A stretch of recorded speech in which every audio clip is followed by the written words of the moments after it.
Messi অন্য গ্রহের খেলোয়াড়, তাকে ব্যাখ্যা করা সম্ভব নয়, তার সঙ্গে কারো তুলনা করাও সম্ভব নয়, এমনটাই বলছেন ব্রাজিলিয়ান স্টার রাফিনিয়া। লামিন ইয়ামালকে যতই লিওর সঙ্গে তুলনা করা হোক, লিওর সঙ্গে তুলনা নয়, বরং লামিনের মাঝে কিছুটা নেইমির খেলার ধরন আছে বলে মনে করেন এই ব্রাজিলিয়ান বার্সা বয়। এর আগে অনেকবারই মেসিকে এই উপমা দিয়েছেন অনেকে, তবে এবার রাইভাল ব্রাজিলের আরও এক স্টারের কাছ থেকেই ভিন গ্রহের খেলোয়াড় উপাধি পেয়েছেন মেসি।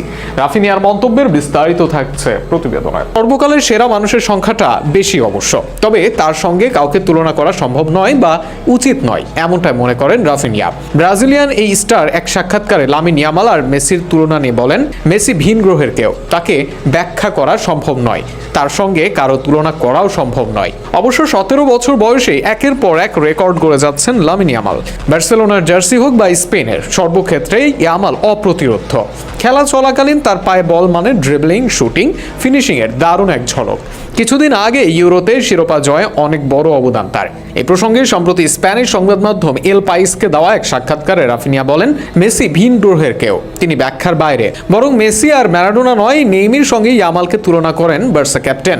কিছুদিন আগে জিকিউ স্পেনের সঙ্গে একটি সাক্ষাৎকারে কথা বলতে গিয়ে 17 বছর বয়সী ইয়ামাল বলেছেন, আমার দুটি ফুটবল আইডল আছে, মেসি এবং নেইমার। নেইমার তার অবিশ্বাস্য স্টাইলের জন্য আমি তাকে দেখে উপভোগ করেছি এবং তার মতোই হবার চেষ্টা করি।